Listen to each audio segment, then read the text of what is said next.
Coucou les petits loups, aujourd'hui j'ai envie d'être éducateur de vie. L'eau, c'est la vie. On est constitué de 65% d'eau quand on est en bonne santé. La déshydratation favorise les maladies et peut nous amener à la mort. Les organes vitaux s'éteignent par sécheresse. Boire de l'eau, c'est aimer la vie et s'aimer, se respecter. Et si l'eau était indispensable à vos muscles et à vos articulations, mais d'abord à vos organes vitaux, en priorité.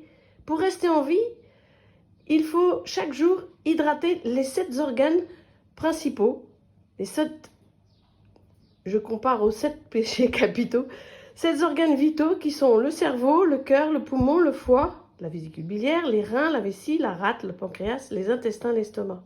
Sans eau, on meurt en 48 heures. Les 7 premiers verres d'eau sont capitaux.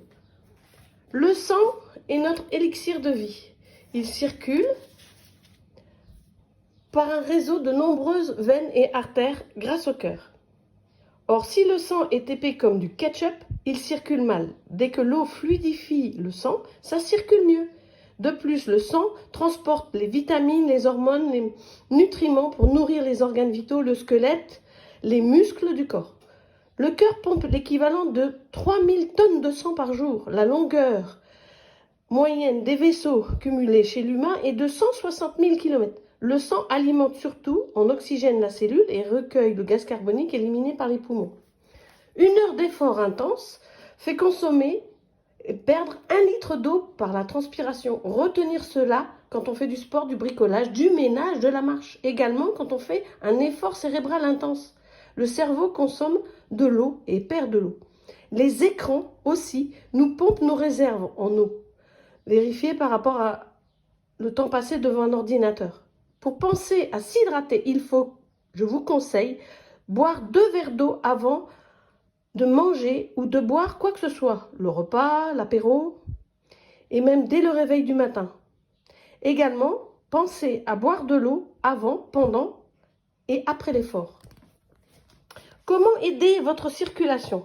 Évidemment, boire de l'eau pure entre les repas pour être disponible immédiatement par le cerveau. Le chef qui intelligemment va distribuer par la circulation l'eau aux organes vitaux nécessaires pour chaque organe pour nous maintenir en vie, en priorité, sa priorité. Ensuite, les organes secondaires que sont les os, les muscles, la lymphe seront servis. On estime le besoin standard à 1 litre par jour quand on ne bouge pas, quand on est sédentaire. Le manque d'eau favorise le mal de tête et moins on boit, moins on a soif. C'est la spirale infernale des vieux souvent. Si le mode alerte est dépassé, danger. Le cerveau qui n'a pas assez d'eau n'a plus les idées claires. Donc s'il vous plaît, buvez de l'eau. Si vous êtes actif, ne favorisez pas les maladies par l'oubli de votre santé. Est-ce clair comme de l'eau de roche? La déshydratation favorise la sécheresse des tissus, des muscles, l'inflammation des tendons et des articulations. Du coup, tendinite, déchirure, arthrose, arthrite, au choix. Je pourrais vous expliquer tout à l'heure avec une éponge sèche et bien hydratée, comme sont les muscles et les tissus comme les cartilages et les disques intervertébraux, l'intérêt d'être bien hydraté. Également par l'acide lactique, qui sont les déchets musculaires que l'on cumule avec le travail musculaire. Comment ça peut être dangereux pour les muscles qui brûlent si on n'élimine pas les déchets. L'eau favorise la mobilité, la souplesse, c'est un lubrifiant, également un anti-inflammatoire et un anti-feu. On a la chance en France d'avoir le choix de la qualité de l'eau. L'eau de source, pompée depuis le sous-sol, filtrée naturellement, elle est légère. L'eau minérale, souvent venant des roches de la montagne, elle est riche en sels minéraux. L'eau du robinet en France, elle est potable, elle est traitée et surveillée, contrairement à l'étranger. Pensez à choisir en lisant les étiquettes sur les bouteilles ou sur Internet. Et quand vous buvez, accompagnez l'eau jusqu'au bout. Pensez à rincer vos tuyauteries. Rincez l'intérieur de votre corps, comme une bonne douche interne. Ça fait tellement de bien.